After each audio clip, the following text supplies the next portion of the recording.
Buenas noches. Vamos a dar comienzo al shiur de esta noche, que es recorriendo los caminos de Génesis del Bereshit. Y seguramente la pregunta que nos vamos a encontrar es si Noah es el tzadik, es el justo. Y comienza la perashá, dice, Ele toldot Noah, ish tzadik, también allá Bedorotaf, eta Elohim y Talej Noah. Y estos son los descendientes de Noah. Noah era un hombre virtuoso, perfecto. La verdad, Tzadik es justo, pero lo podemos traducir como virtuoso, perfecto. Y ahí comienza la discrepancia entre si verdaderamente Noah era Noah, el que nosotros nos imaginamos, y si Noah hubiera vivido en la época de Abraham, vino, preguntan los Midrashim, ¿quién hubiera sido Noah? Realmente dicen algunos que si Noah hubiera vivido en la época de Abraham, vino, hubiera sido una persona buena, pero no hubiera llegado al nivel de Abraham. Noah se destacó en su generación y dice, era un hombre virtuoso y Noah anduvo y Talej Elohim, también Maya Bedorotav en su generación, ¿no? Era un hombre recto, virtuoso en su generación, Bedorotav. Y esto nos lleva a pensar que si Noah era así, Noah caminó y Talej, está Elohim, es decir, delante con Dios caminó, que quiere decir que él, Dios le dijo, hacela te va 120 años y 120 años la hizo. ¿Qué es lo que podemos decir? Aquí hay una diferencia muy grande, cara Javerín, muy grande. Cuando Abraham vino, supo, y lo vamos a ver en su debido momento, sobre la noticia de que Akadosh Baruj Hu destruiría Sodoma y Gomorra. ¿Qué hizo Abraham Avinu? Le dijo a Kadosh Baruj Hu, pero espera, ¿y si encontramos 50 tzadikim? ¿Y si encontramos 45? ¿Y si hay 30? ¿Y si hay 35? Hasta que llegó a 10, dijo 10 es lo mínimo, porque 10, después vamos adelante, vamos a ver, cuando lleguen en la Perashán Bamidbar, y sea el evento de Shelach Leja, el evento de los espías, vamos a decir que 10 es edad, 10 es una comunidad, porque 10 es minyan. Entonces, de acuerdo a los jajamín, de acuerdo a los sabios, 10 hombres conforman una comunidad, porque son 10 personas mayores de 13 años, tienen la responsabilidad de manejar el minyan, etcétera, etcétera. Por supuesto, cuando dicen 10, estamos hablando de 10 cabezas de familia, 10 hombres que sean cabezas de familia, en lo ideal. Muy bien. Pero Noah se mantuvo. Noah no fue a decirle al vecino, che, dejate de hacer cosas que no son buenas. Comportate, hacer teshuvá. No. Él estuvo clavando, haciendo la teba, así dice que 120 años, un día un clavito, otro día otro clavito. No fue a buscar, entre paréntesis, entre comillas, hasidim. No fue a buscar gente que diga, vamos a cambiarla. Y aquí hay un mensaje muy importante, Javier. ¿Cuál es el líder que nosotros estamos? Es el líder, el que se preocupa, el que te llama cuando vos no estás. Por ejemplo, veo hoy que hay mucha gente de nuestra kutzá, de nuestro grupo, que no está aquí. Aquí no veo bueno, veo a Ariel, está Ariel Pinjas, debe estar ahí como administrador. Veo a Yoshua y a Jaya, pero por ejemplo no veo a Mordejai, veo a Tzvi, no veo a otra gente, no veo a la gente que quiere decir Kaddish, que es muy importante estudiar Torah. Esto es muy importante, señores. El que no puede decir Kaddish porque no tiene gente, no tiene minyan diario, estudiar Torah diariamente en grupo o por lo menos una vez por semana. Leshem, Leshem, Leilunishmat de la persona, esto es importante. Está entrando aquí Yehuda Rechman, no sé quién es, pero le vamos a dar la bienvenida. ¿Ok?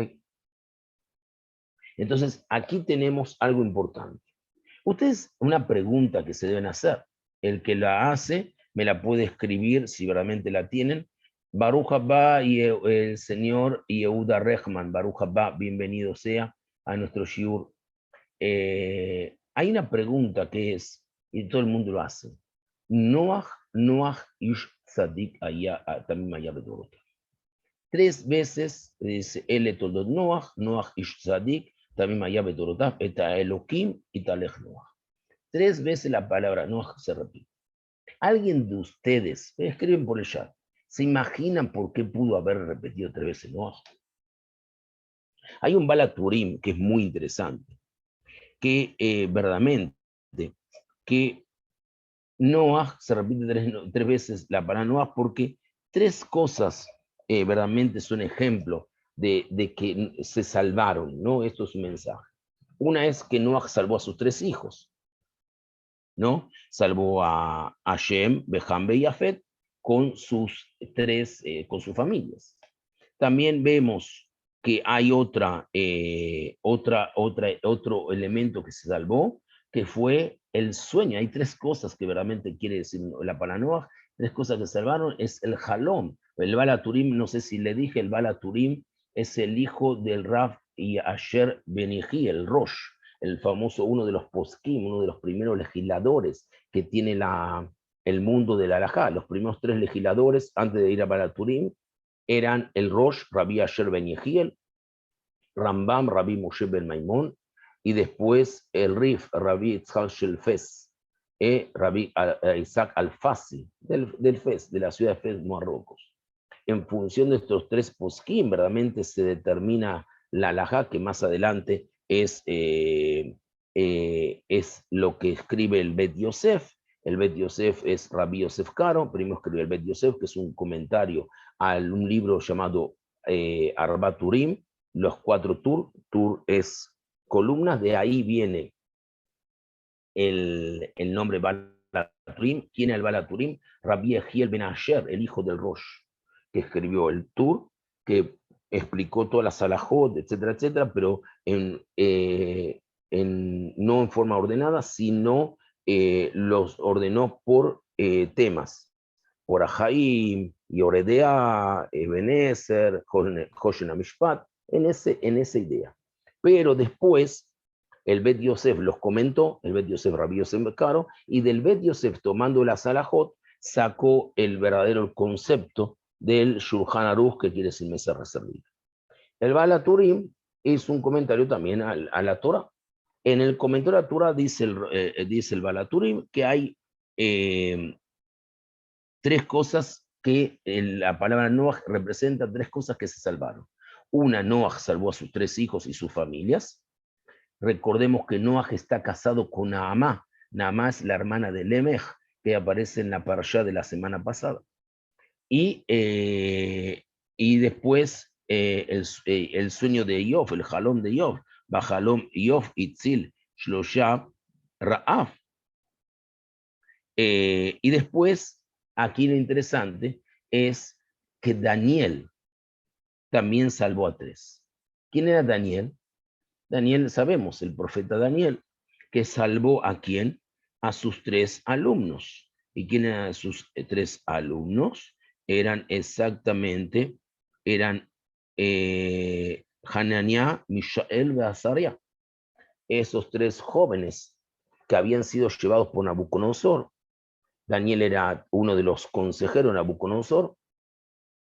Estaban dispuestos a ir, como Daniel fue a la cueva de los leones, estaban dispuestos a morir, y ellos verdaderamente se entregaron y nada les sucedió.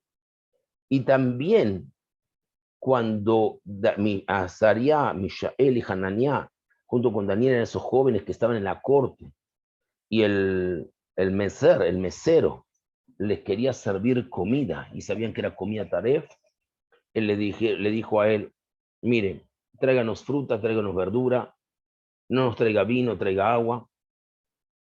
Y era tanta la emuná que Mishael, Azaria y Hananiah aprendieron de su maestro Daniel, que ellos, le dijo el mesero, pero si ustedes no comen carne y no comen esto y no comen lo otro, no comen proteínas, se van a enfermar, se van a debilitar y después me van a condenar. Dice, no te preocupes, llévate el taref contigo y nosotros vamos a comer frutas y verduras, y a la semana se los vieron vigorosos, no les faltaba fuerzas. Quiere decir que la comida vegetariana también es muy buena, eso es una prueba verídica, y aprendieron tanto de Daniel que Daniel los salvó. Pero también dice que en el Tosafot, comentarios al Tosafot, la palabra Noah, que aparece 3 veces en el versículo, en alusión a las 3 dignas cualidades de Noah, dice que Noah era virtuoso, era íntegro y caminó con Elohim. Ahí están por qué las 3 veces de Noah. Cuando dice Noah era un hombre virtuoso, perfecto, íntegro, tamim, tamim ayabe dorotav, ish tzadik tamim ayabe dorotav. Tzadik era un hombre virtuoso, justo, era íntegro y eta Elohim italej, y caminó delante con Dios. Por eso 3 veces. Asimismo, toda la vida de Noah está signada por tríos. Primero, tuvo 3 hijos, Shem, Ham y Yafet. Vio 3 mundos en su vida: el viejo mundo, el mundo arrasado por el diluvio y el mundo nuevo post-diluviano, que es el mundo que va a dar lugar a Abraham Avinu y al monoteísmo. El viejo mundo es el mundo de Adán. Noah está mencionado entre los 3 virtuosos del mundo en la profecía de Yehezkel, en el capítulo 14, versículo 14. 3 virtuosos que tienen en común haber vivenciado 3 mundos en sus respectivas vidas. El profeta Daniel vio el templo en pie, vio el templo destruido, es decir, el Beit HaMikdash en pie, vio el Beit HaMikdash destruido, y luego nuevamente vio el Beit HaMikdash en pie. Aquí no sabemos si él vio el segundo Beit HaMikdash o el primero, porque él fue el primer grupo del exilio de Nabucodonosor, antes que se destruya el Beit HaMikdash, fue los que llevó al principio, junto con el profeta Yehezkel, etcétera, etcétera. Entonces no sabemos si es el primero que vio o él vio arrasado el segundo y el tercero que vio de pie. Hay varios comentarios respecto a esto. Y similarmente Iov, recién lo mencioné en uno de los sueños, vio su casa construida antes de las desgracias, luego destruida cuando él pasó por todas las situaciones desgraciadas que vio y finalmente reconstruida como se relata al final del libro de Iov. Es decir que vemos que la palabra Noah significa mucho más. ¿Y por qué significa mucho más? Porque nosotros tenemos algo interesante. Noah y las primeras leyes divinas. Ustedes saben que el mundo, la sociedad no judía, tiene que basarse en el Sheva Mitzvot de Noah. Es por eso que cuando el Ruth aceptó la primera conversión que relata la Torá fielmente, verdaderamente la primera conversión fue de Yitro, ¿no? Que aceptó, dice Vaishma Yitro, escuchó Yitro, por eso los 10 mandamientos, pero la que vemos como formalidad ya detallada fue la de Ruth. El nombre de Ruth en la gematría da el número 606, más 7 mitzvot de Noah que ella ya cumplía, los 7 preceptos universales de Noah que ya cumplía, me daba el número 613. Entonces quiero un poquito ver Noah y las primeras leyes divinas. Ya hice una pequeña introducción a Noah. Si alguien está en duda, por favor, alguien no tiene alguna duda, por favor me paran y, por supuesto, les voy a explicar. ¿Hay alguna pregunta sobre esto? ¿Hay alguien que tiene dudas? Por favor, ahora para no dejar después. Cuando Akadosh Baruj Hu creó el hombre, le concedió la Neshama, es decir, su alma, su inteligencia, su capacidad de pensar, de analizar, de evaluar, de elegir. Estas facultades con las cuales el Creador, Akadosh Baruj Hu, Ishtabach Shemo, dotó al ser humano fueron definidas por el texto bíblico como la imagen y semejanza de Dios. Es decir, Betzelem Elohim. El hombre efectivamente no fue creado al igual que otros seres vivos que habitan en la naturaleza. El ser humano fue concebido como un ser sobrenatural, con la posibilidad de elegir entre el bien y el mal. Bejira Hopshi, el libre albedrío, el famoso libre albedrío. ¿Existe el libre albedrío? ¿No existe el libre albedrío? Si nosotros, el libre albedrío, ¿por qué a veces somos, por qué la Torah dice, tú escoges el bien? Correcto, ok, verajá. Escoges el mal, consecuencia. Entonces no tengo libre albedrío para algunos comentarios. Pero la Bejira Hopshi es innato al ser humano. Ahora, vamos a entender que el Bejira Hopshi, que es el libre albedrío. El libre albedrío, vamos a entenderlo en su magnitud. El libre albedrío de un muchacho que está en Benebrak, que está en Mea Sharim, que está en Jerusalén, un muchacho dati, un muchacho religioso, un muchacho observante, o una chica observante. ¿Cuál va a ser la Bejira Hopshi? Si va a tal yeshiva o va a tal otra yeshiva. Si va a comer el kashrut de tal rabino o el kashrut del otro rabino. Si él va a usar, como usan la gente en Jerusalén, tefilim todo el día puesto durante la hora del día, o no lo va a usar. Si va a seguir tal minag o tal otro minag, si va a seguir la halajá de tal otro, ese va a ser su Hopshi. Pero la Bejirá Hopshi de un joven que quiere ser observante, que está, yo qué sé, ahí en Cusco, donde hay un pequeño Jabat, y él está en Cusco y él tiene que trabajar como guía turístico. Y él, para vivir, es lo que escogió. Y él está ahí. Y él consigue mantener el kashrut. Y consigue casarse con una mujer yehudía. Y dar educación judía a sus chicos. Y cumplir Shabbat. Y cumplir Hagim. Y observar tal cosa. Y observar Tarata Mishpacha. Y observar esto. Y observar lo otro. Pero, ¿podemos medirlo con el mismo nivel? Es una pregunta que tenemos que hacer.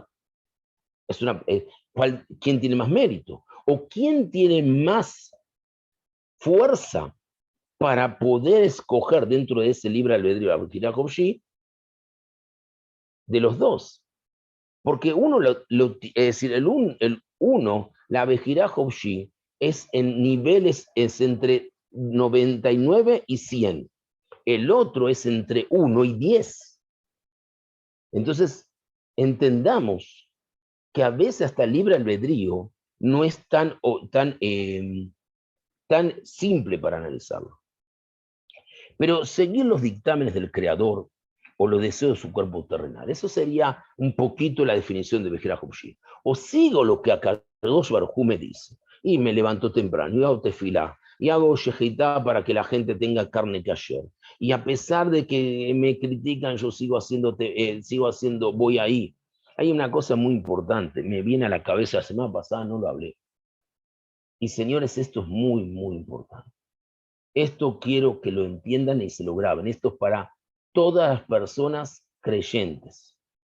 Lo voy a decir. Hay 3 elementos o 3 conceptos en el judaísmo, en la Torah, que para algunos jajamim es peor, al transgredirlo es peor que comer jazir.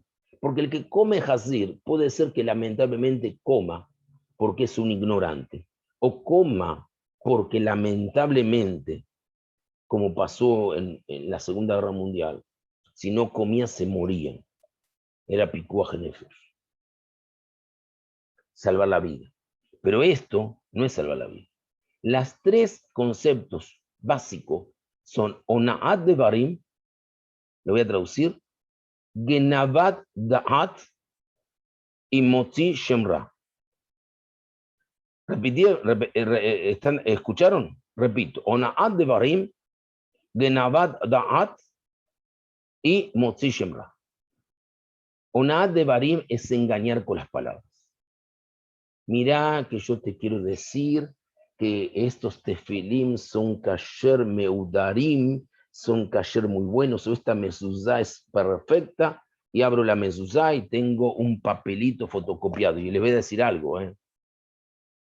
Hoy en día me contó un sofer muy bueno y me mostró, la otra vez, delante de mi hijo por Zoom, quedé angustiado con eso. Que hay mezuzot, se sacan fotocopia de mezuzot en papel, en papel pergamino. Y ya no es un papel, uno piensa que es papel pergamino. Uno se da cuenta porque el que es conocedor de la salahot pasa la mano y ve el relieve de las letras. Pero el que no es conocedor se come y piensa que está comiendo una. Eso es Ona'at Devarim, te engaño con las palabras para venderte algo. este kasher no lo comas. Como yo tengo conflicto con la persona que da el kasher, porque él es más barato que yo, él le hace una shejitá, una matanza de carne, y me da una carne con buenos certificados y con mashijim buenos y esto y lo otro, pero más barato, o me da corte que yo no puedo dar. Entonces, en vez de yo superarme, no digo que el otro es taref, y lo digo a todo el mundo, eso se llama onat de barim, eso es un castigo grande del que comete eso. ¿Por qué? Porque le saca. Yo la otra vez una persona me preguntó, ¿qué te parece que haya? La verdad no lo conozco. El día que hicimos, aquí está Ariel presente y Pinjas, cuando una persona en el seminario virtual de Kashrut, que teníamos más de 100 personas, preguntó a una persona de México, ¿qué opina? ¿Cuál es el mejor kasher de México? Le dijo, señor, yo no conozco México, no sé el kasher. Para mí, todos los que tienen un certificado de rabino kasher es kasher, y si no, pregunten a su rabino. Yo no voy a dar opiniones, si no puedo opinar algo que le puede sacar la parnasá a otro. ¿Por qué? Porque me guía el oído. No, eso está prohibido, eso es un acto de valor. La otra es genabadat, es robar la confianza.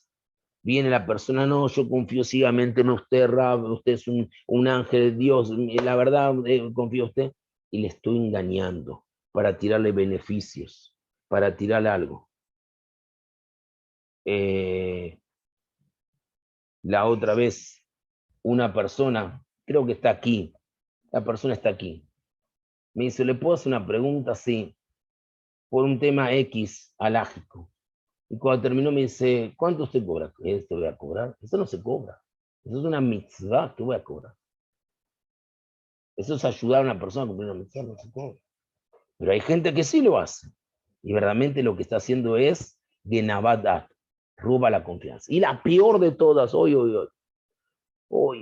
Motzi Shemra, difamar. Miren, el shiur que da el rabino Rubén lo copió de otro. Está robando el shiur de aquí, está robando el shiur de acá. Vengan conmigo. El año pasado, ustedes no saben, y no voy a decir nombres, muchos de ustedes ni saben. Creo que el único, no, de aquí nadie sabe. Nadie sabe, solamente Borjolam, yo y mi hermano, quien está aquí, está en Argentina. Una persona colocó durante 4 meses un shiur similar a nosotros, 1 hora antes. Nosotros 7:30, 6:30. Me mandaba invitación, nunca entré para saber quién estaba, nunca dije una palabra, nunca nada, dije, confío en mi shiur, confío en esto, no voy a hablar. Cuando una persona me preguntó, ¿qué te parece? Yo le digo, la verdad, cola cabot, que esa persona está dando un shiur Torah, más Torah en el mundo, más conocimiento, cola cabot, Baruch Hashem, que le dé mucha inteligencia. Pero no voy a hacer nada. Difamar, basado en mentiras, eso es destruir una persona. Eso, lamentablemente, he visto personas que se han convertido en delincuentes porque fueron difamadas, fueron acusadas, por ejemplo, esto en Goim también, en no judíos, fueron acusadas, yo qué sé, de estupro, de esto, del otro, sin tener pruebas. Cuando descubrió la verdad ya era tarde, el hombre para defenderse cometió un montón de actos delictivos y ya se desvió, perdió la razón. Cuidado lo que se hace con la lengua. Por eso el Bejirá Jobshi, el libre albedrío, es algo muy importante, porque nosotros con la lengua tenemos que también libre albedrío. Cuidado. Cuidado lo que hacemos. Una vez escuchamos, y algunas personas saben, se han enviado cartas diciendo que tal cosa era taref, sin tener prueba. Y las consecuencias son gravísimas, señores.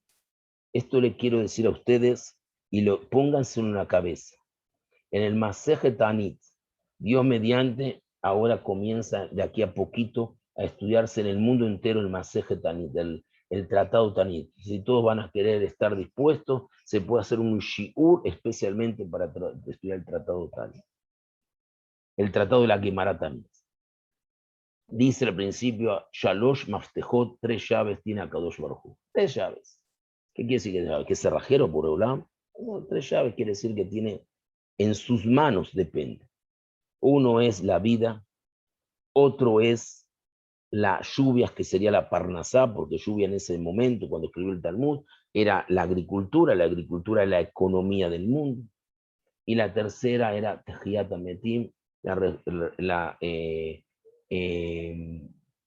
resucitación de los muertos, que es uno de los mensajes mesiánicos.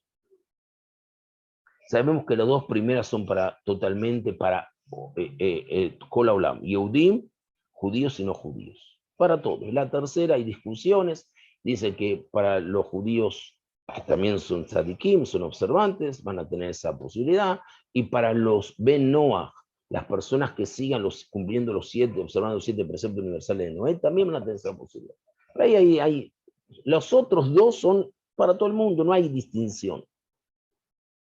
Quiere decir, mi querido amigo Pinjas, que estás ahí, con todo mi respeto voy a utilizarte a ti, que la Parnasá de Pinjas no depende si el Rav Rubén es bueno y le da mucho trabajo. Y no depende si Ariel es mejor que yo y le da más trabajo. Depende exclusivamente de Akadosh Baruj Hu. El Pinjas puede trabajar 24 hours. Trabajar, okay. The work, 24. Trabaja 24 horas, 25, 25. Ya trabaja un día el otro. Trabaja como negro. Gurnish no recibe nada más que lo justo. Va el otro a 200 metros, tiene el mismo negocio que él, trabaja 8 horas diarias, termina, cierra su reloj, 10 horas diarias, en Shabbat no trabaja, le va muy bien. ¿De qué depende? Del Borra Olam. Por lo tanto, si yo quiero perjudicar la Parnasá de Pinjas, me estoy metiendo con la verajá, me estoy tratando de robarle a Dios lo que le corresponde al señor Pinjas. Perdóname, Pinjas, que utilicé tu ejemplo. Perdóname, Leshem Shammai, no lo hice para dañarte, sino porque sé que quería dar un ejemplo. Cuidado lo que hacemos. Cuidado. Es muy importante. Es muy importante. Por eso, a veces yo digo que en ciertos lugares, ciertas reuniones, Baruch Hashem, yo no convido a personas, porque sé que las personas tienen la intención de perjudicar a otros, y no quiero que esas personas que quieren perjudicar se vean perjudicadas ellas espiritualmente. Entonces, ojos que no ven, corazón que no siente. Esto es muy importante, eso no lo expliqué la semana pasada, no dio lugar. Cuando terminé el shiur le dije a mi esposa, aparte de decirle a mi esposa que fue espectacular, ¿no? Fue la verdad, la rabanita Ariela estuvo nota 100, muy buena, excelente. Tiene que organizar un Beit Midrash femenino para ustedes, las mujeres, Beit Midrash con Jabrutá, como Dios mande, que estudie Mishnah y todo. Realmente no tiene mucho tiempo, fue espectacular, preguntas, ok. No porque sea mi esposa y yo soy sospechoso, pero la verdad que objetivamente fue muy bueno. Me olvidé de decir esto. Ahora que hablamos en esta perashá, algo importante también, el Midrash Tanjumá, no sé si va a dar tiempo, estoy convencido, pero creo que va a dar tiempo. El Midrash Tanjumá nos habla que con respecto a la ebriedad de Noah, ebriedad está bien dicho, ¿no, Ariel? ¿Está bien dicho, ebriedad? Ariel, fuera de que estés elogiando a mi esposa, ¿está bien dicho, Ya, ebriedad? perdón, ya me dieron acceso al micrófono, no había. Sí, señor.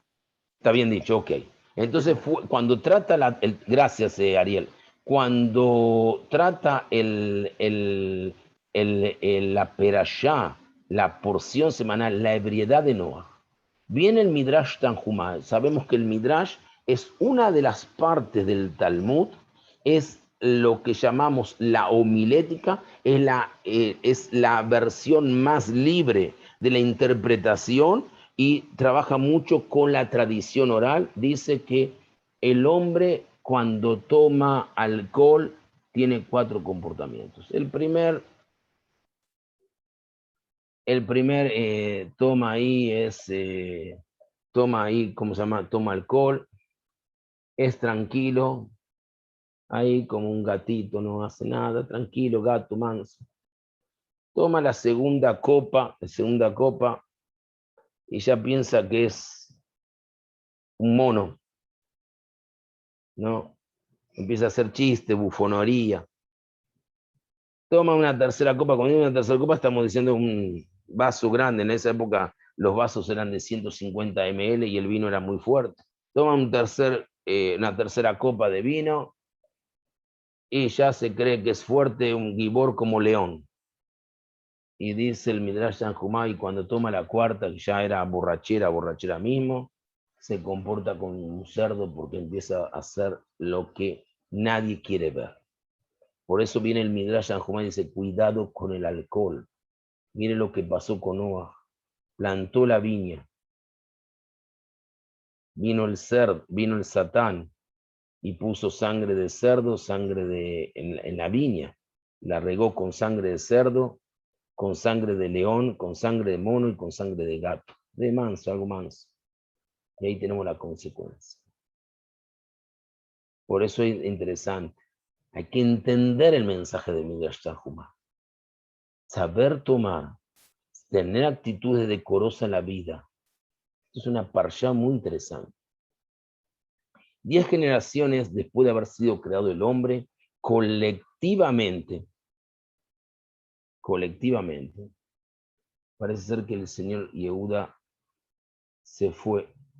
Debe ser que no le gustó el shiur. Bueno, eligió el camino del mal. El hombre colectivamente eligió el camino del mal. La humanidad comenzó a declinar. La Torá nos cuenta que en esa generación la violación y la corrupción se habían generalizado. Los más fuertes abusaban de los más débiles. Así dice el libro Bereshit, capítulo 6. Génesis 6. Y la ley que imperaba era la ley de la selva, la supervivencia del más fuerte. El hombre se degradó, sacrificó su imagen divina y se transformó en un ser dedicado a satisfacer sus instintos naturales. A esta 10ª generación se la conoce como Dor Amabul, como la generación corrupta, la generación del diluvio, que mereció ser borrada de la faz de la tierra con el diluvio. Pero el diluvio no sería el final de la humanidad. Un hombre llamado Noah resultó ser la excepción de la regla. Noah era un individuo que en relación con el resto del mundo, o a pesar de la corrupción generalizada, se comportaba con integridad, con virtuosidad, vivía consciente de la existencia de Dios, algo que ya había pasado de moda para el resto de los hombres de esa generación. Ya había salido Adán, ya se habían olvidado que era Dios. Ya había habido asesinatos, ya alguien había creado con el hierro, había descubierto el metal, y con el metal había creado elementos de violencia. No solamente elementos para el cultivo y la agricultura, y herramientas para esa área, sino también elementos para matar. Dios salva a Noah para salvar a la humanidad y darle otra oportunidad. Noah construye el arca, él, su esposa, sus 3 hijos y sus esposas, en total 8 personas sobreviven al devastador diluvio. Al descender del arca, Noah construye un altar y ofrece ofrendas, sacrificios, entregas ofrendas. ¿A quién? A Dios, en un claro gesto de gratitud por haberle salvado la vida.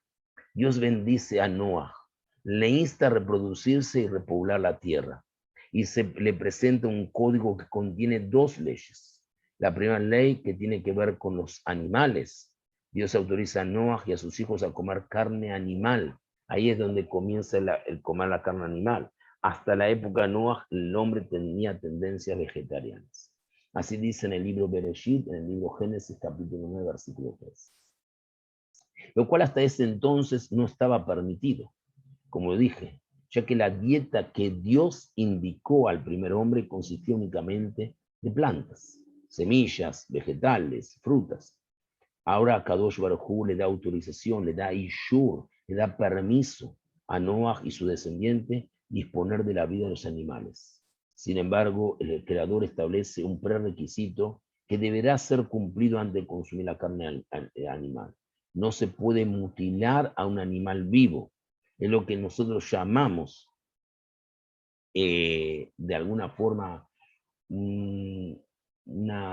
hacer yejitá sobre un animal vivo, es decir, no yejitá, comer un animal vivo.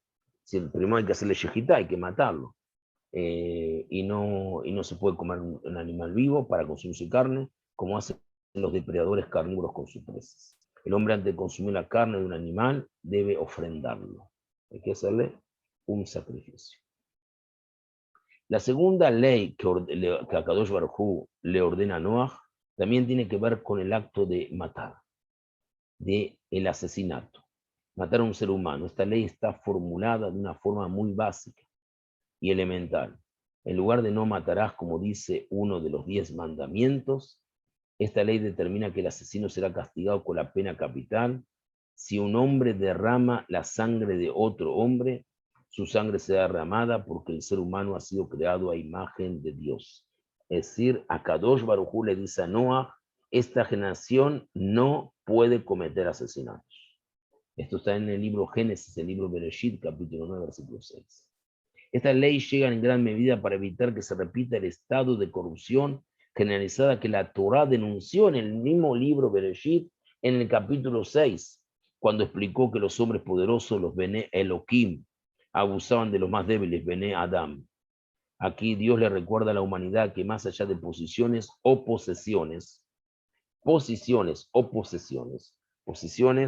grados que ocupan, posesiones, lo que ellos tienen, todo ser humano merece ser tratado con respecto a haber sido creado a imagen y semejanza de Dios. Es decir, la Torá le habla al ser humano, no le habla a lo que él es ni a lo que él tiene, habla al ser humano.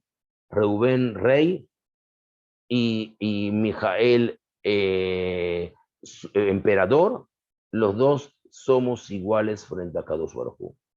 Rubén, campesino, y Zahar, rey, frente a la ley, frente al Boré Olam, somos iguales. El pacto entre Dios y Noah.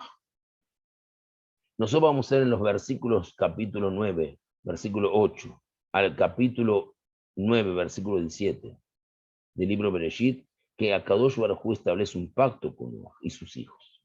Y por un lado, en que los seres humanos respetarán la vida de otros seres humanos y el derecho de un animal a una muerte digna, con un mínimo de sufrimiento. El Creador, por su parte, se obliga a no traer un diluvio, un cataclismo universal que destruye la humanidad. El arco iris será de alguna forma, el recordatorio que la lluvia se detendrá y Dios no borrará a la humanidad de la faz de la tierra. Por eso hay que hacer una verajá cuando vemos un arco iris. Es muy importante decir esa verajá. Nos recuerda a Kadosh Baruj Hu que la lluvia que tenemos después de un arco iris, que a Kadosh Baruj Hu no va a cometer, no va a crear otro diluvio para punir nuestras actitudes de la faz de la tierra. Ahora no sabemos si puede haber un diluvio de fuego, no de agua, o puede haber una epidemia como la que estamos viendo, una pandemia, donde puede ser que también tengamos que hacer cambios de nuestras actitudes, seguro. Para resumir, la fórmula divina para evitar nuevamente la corrupción de la humanidad y su destrucción es el establecimiento de la ley y el orden. Estas dos leyes básicas que recién mencionamos son el principio de lo que se conoce como las 7 leyes de Noah, Sheva Mitzvot Ben Noah, los 7 preceptos universales de Noah. Aclaremos que de acuerdo a la tradición judía, Dios ya le había ordenado a Adam Rishon, Adam el primer hombre, 6 leyes básicas. En los tiempos de Noah, Dios las estableció con un pacto con la humanidad. Agregó la ley que regula el consumo de carne animal, la 7ª ley, y estableció la pena de muerte para el asesinato. Las 7 leyes de los hijos de Noah, Sheva Mitzvot Ben Noah, son la prohibición de la idolatría, primero, de la mutilación animal, 2, de la blasfemia 3, del asesinato 4, del robo 5, del incesto 6, y la orden de establecer tribunales de justicia y constituyen de justicia es la mitzvah 7. Y esto constituye el primer código bíblico de la ley divina que Akadosh Baruj Hu concibió para toda la humanidad. Tenemos las leyes para los hijos de Noah. Y quiero ver si... no voy a empezar por la primera, que es la idolatría, sino voy a contar algo interesante que está relacionado con muchos de todos nosotros. Las leyes del extranjero. Si sabemos en una época muy interesante, y sin entrar en eufemismos, ni en pragmatismos, ni en divulgaciones, recuerdo en el año 1994, cuando estaba en Argentina, viviendo en Argentina, antes del atentado de la AMIA, tristemente lo que voy a contar me da un dolor muy grande. Yo, ustedes saben, no soy Hasid de Chabad, no soy Hasid de Belz, no soy Mitnaget. Yo soy un hombre que sigo los principios de Akadosh Baruj Hu. No utilizo una u otra vestimenta, soy observante, uso mi kippah, mi talet katán, cumplo, observo Shabbat, observo Kashrut, Tarat HaMishpachá. Y admiro a todos los sabios, a todos los jajamim de cada generación, importa quién sea, porque seguramente todos ellos fueron dotados por un mandato de Akadosh Baruj Hu para dejarnos algo, para que la humanidad, principalmente para que Am Israel pueda mejorar, perfeccionarse. Era 1994, Zichrono Tzadik Libraja, el Rebbe de Lubavitch, había pedido a su Hasidim que comiencen a divulgar la Sheva Mitzvot de Noah, los 7 preceptos universales de Noah, para que las personas no judías también lleguen a cumplir desde su medida mitzvot, el mundo sea mejor y por supuesto con esto podamos adelantar y acelerar la llegada de la Geulá, la llegada de la redención, y a menos que sea prontamente en nuestros días. Veía a los Hasidim, jóvenes de Chabad, muy serios, muy dedicados, muy temimim, muy rectos, estar en esquinas de diferentes partes de las ciudades de Buenos Aires y otras partes del mundo, acercándose a las personas no judías, a explicar la importancia de la Sheva Mitzvot de Noah, aguantando a veces el desprecio, aguantando a veces las ofensas, pero estaban ahí. Tristemente, en esa época, en Argentina, muchos rabinos, menos 2, gracias a Dios. Uno es mi maestro, uno de mis maestros, el otro un amigo que fue el que ofició nuestro casamiento. No voy a decir los nombres. No aceptaron firmar una carta que habían hecho algunos rabinos para condenar lo que había pedido el Rebbe Lubavitch, y no solamente condenar, sino pegar esa carta en muchos lugares, en la calle, esos Hilul Hashem. Los Hilul Hashem, no se puede hacer eso. Lamentablemente, tristemente, el Rebbe partió, dejó un espacio, una luz bajo su intensidad. Y justo más o menos un mes y días, en Argentina sucedió la explosión de la AMIA, del edificio de la AMIA, que representaba en ese momento Leavdil, como si fuera el centro comunitario, como si fuera el Beit HaMikdash de esa época, de los días de hoy, el centro comunitario, lo que reúne a toda la Keilah. No puede existir, no se puede construir una Keilah donde hay Sinat Hinam. No se puede construir un lugar que las personas tengan observancia Torah en cuanto haya odio gratuito. No se puede. Traigo aquí, parafraseando las palabras de Rabbi Abraham Yitzhak Cohen Kook, Zichrono Tzadik Libraja, el primer Rav de Eretz Israel, de la tierra de Israel, a partir antes del mandato inglés. Cuando sucedió la Primera Guerra Mundial, estaba en Inglaterra él buscando fondos para la tierra de Israel. Era criticado, porque siendo el gran rabino de Eretz Israel, él se caminaba, en esa época no había buses, no había carros, él circulaba por todos los kibutzim, por todos las aldeas agrícolas, progresistas, de tendencia socialista, a visitar a los jóvenes. Encontraba a veces jóvenes, niñas, mujeres, sin mucha tzeniut, sin mucho recato. Encontraba jóvenes bastante alejados de la Torah, pero él iba, y él hablaba de Torah, y le hablaba de tzionut, de sionismo. Y cuando los grandes rabinos de Israel, de Jerusalén, de Bnei Brak, lo criticaron, él dijo una frase muy, muy, muy, muy, muy fuerte.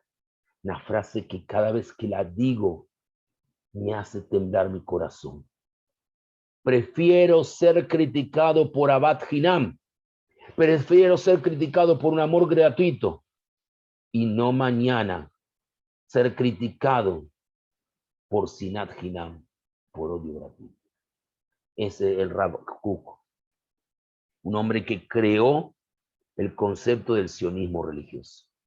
Un hombre que cada vida, orot, en cada vida judía veía una luz.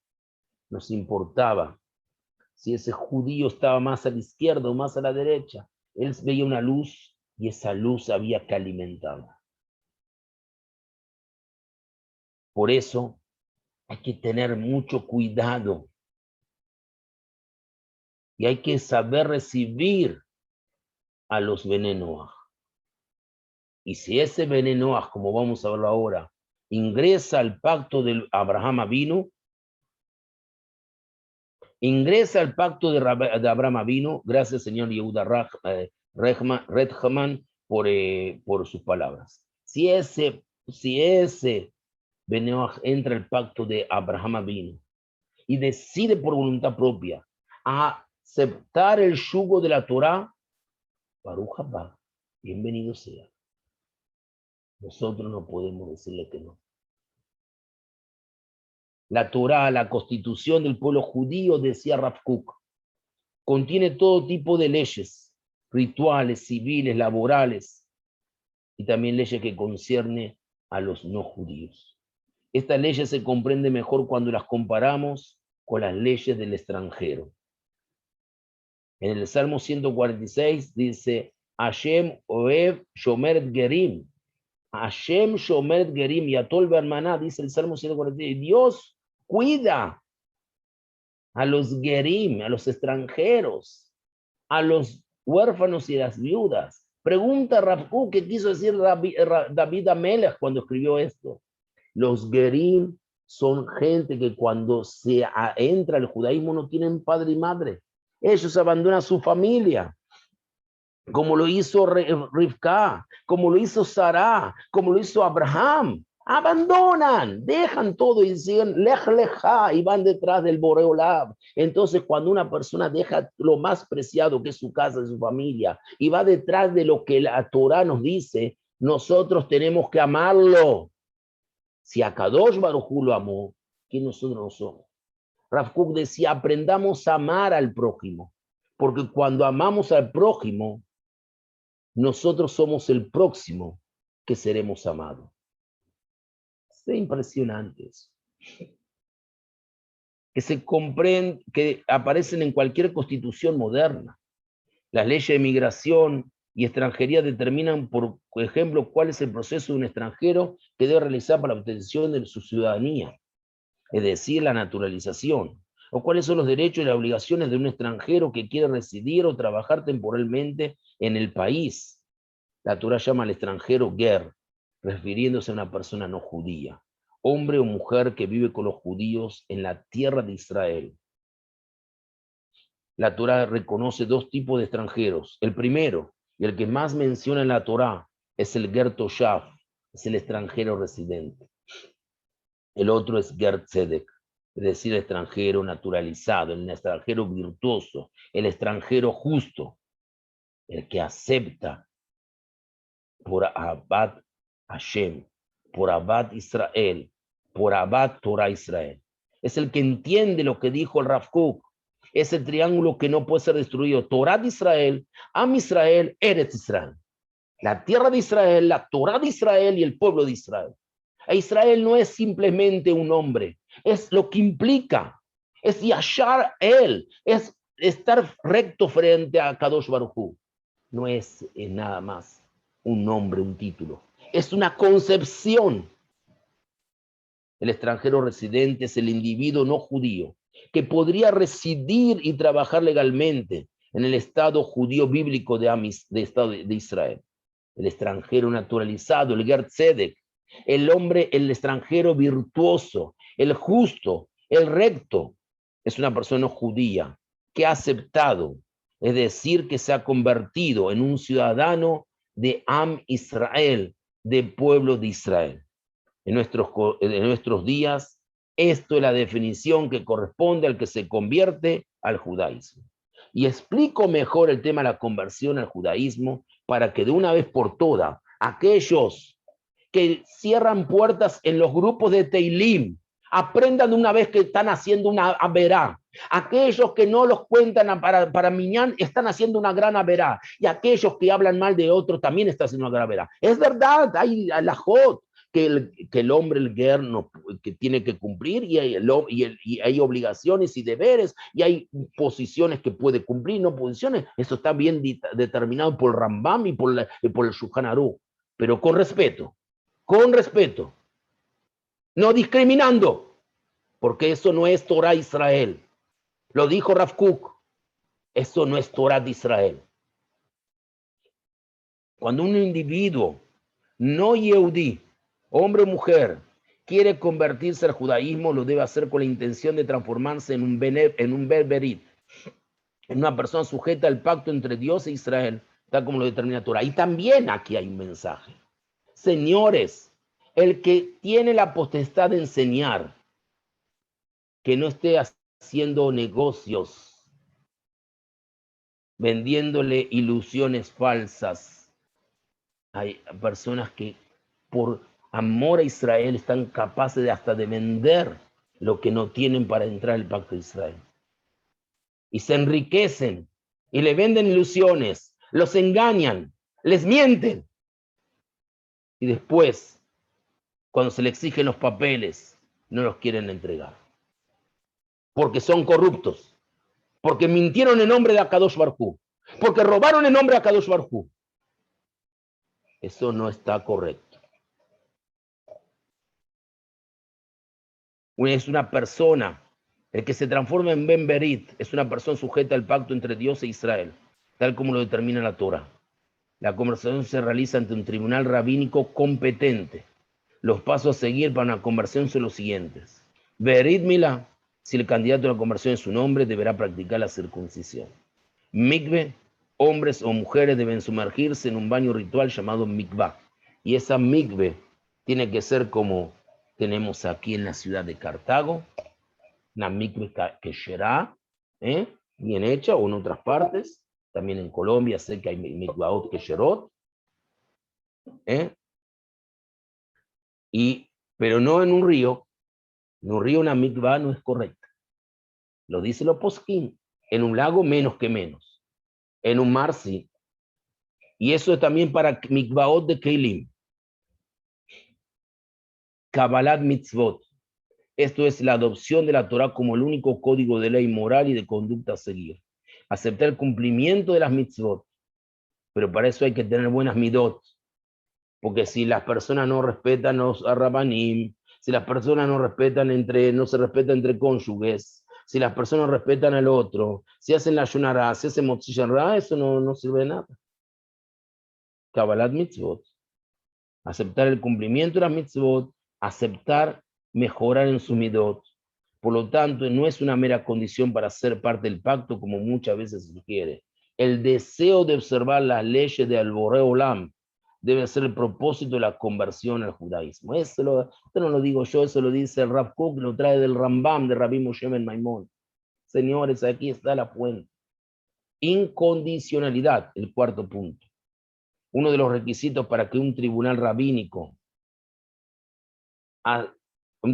acepte, para que un tribunal rabínico pueda aceptar la conversión de individuo no judío, es la ausencia de cualquier motivación ulterior que no sea el deseo de obligarse a vivir de acuerdo a lo establecido en la Torá. La conversión de individuo no judío, hombre o mujer, no se aceptará si se quiere convertir, por ejemplo, con la intención de casarse con un hombre judío. Eso es. Hay rabanim que dice, mejor ganar uno que perder dos. Ok. Es una interpretación sujeta, libre albedrío. Como yo lo dije al principio.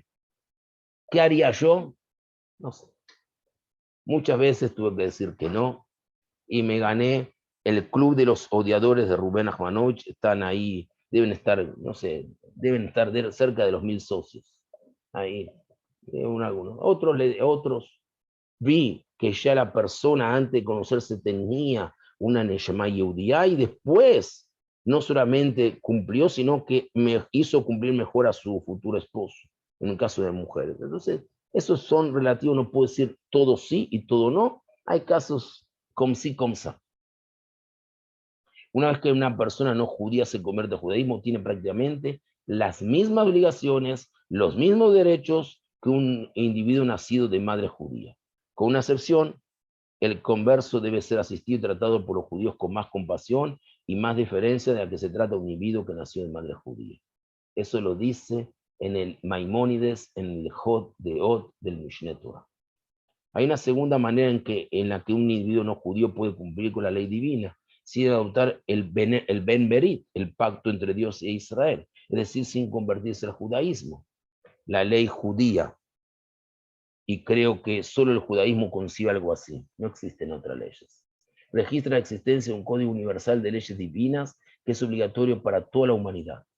Este código de leyes universales, lejos de ser más restrictivo, es mucho más reducido que el código de ley judía y contiene solo Sheva Mitzvot, 7 preceptos, del lugar de 613 que tenemos nosotros. Nosotros tenemos Tariag Mitzvot. Sale la palabra Bereshit, lo expliqué la semana pasada. Estos son Sheva Mitzvot, los 7 preceptos que ya los enuncié. Las reitero por una vez más.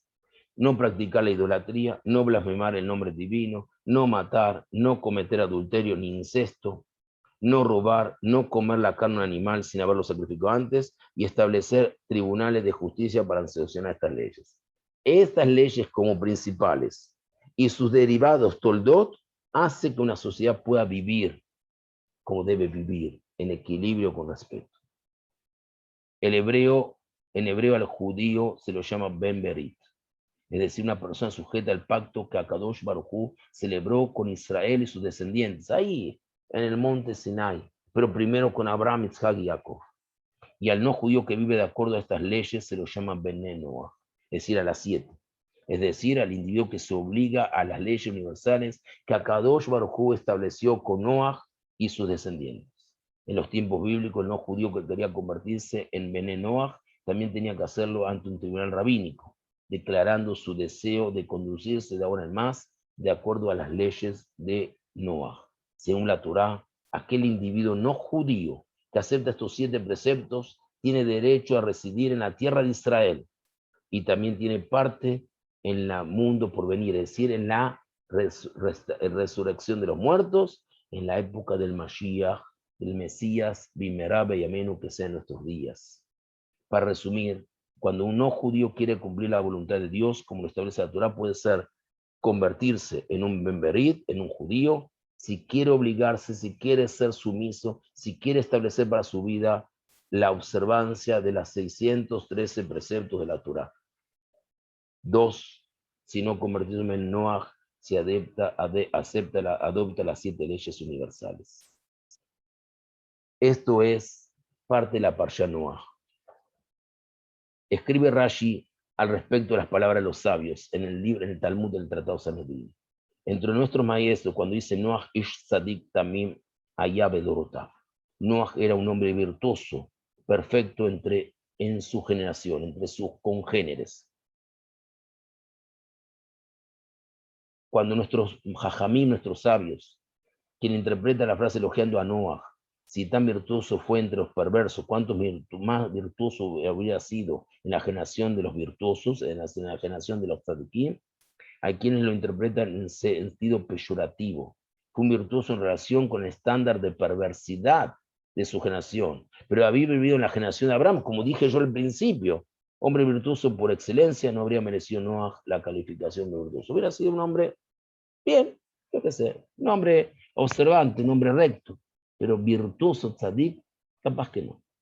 Al respecto cuestionan los jajamín posteriores, los más modernos. Si la misma Torah da testimonio que Noach era un hombre virtuoso e íntegro, ¿quién puede atreverse a interpretar tales palabras en sentido de deshonra? Es decir, en los jajamín posteriores dicen, ¿por qué están criticando de forma peyorativa? ¿Por qué? Él era tzadik, no tratemos de comparar. Es el problema del ser humano, que tratamos de comparar este con el otro. No, este es este y este es el otro. Cada uno tiene lo bueno de su vida y cada uno tiene lo que tiene que corregir. Comparar esto es mejor, ¿a quién quiere más? ¿A papá o a mamá? ¿Quién quiere más? ¿A la familia de papá o a la familia de mamá? Esas cosas son antipedagógicas. Más bien responde los jajamín de Israel, parecería que Noach mismo, en virtud de su gran humildad, es quien ofreciera tal interpretación del versículo. Y la prueba que Rashi no especifica el sujeto. Rashi no escribe, hay entre nuestros jajamim quien lo interpreta en sentido respectivo, sino hace referencia a un sujeto impersonal y simplemente expone. Hay quienes lo interpretan en un sentido despectivo, donde quienes se referiría al mismo Noah fue el quien, como expresión de su gran humildad, interpretó las palabras del versículo en sentido peyorativo. Él mismo se desacreditaba a modo de servicio de autodenegación. Él mismo se sacaba el concepto de tzadik porque él entendía que no era correcto. Esto es una enseñanza muy grande. Cuando alguien piensa que es inteligente y se dice inteligente, señores, es bastante necio. Y con los necios, como decía mi padre, Sihon Tzadik Librajá, yo no discuto. Primero, porque me ganan por su experiencia. Y segundo, porque bajo mi nivel. Buenas noches.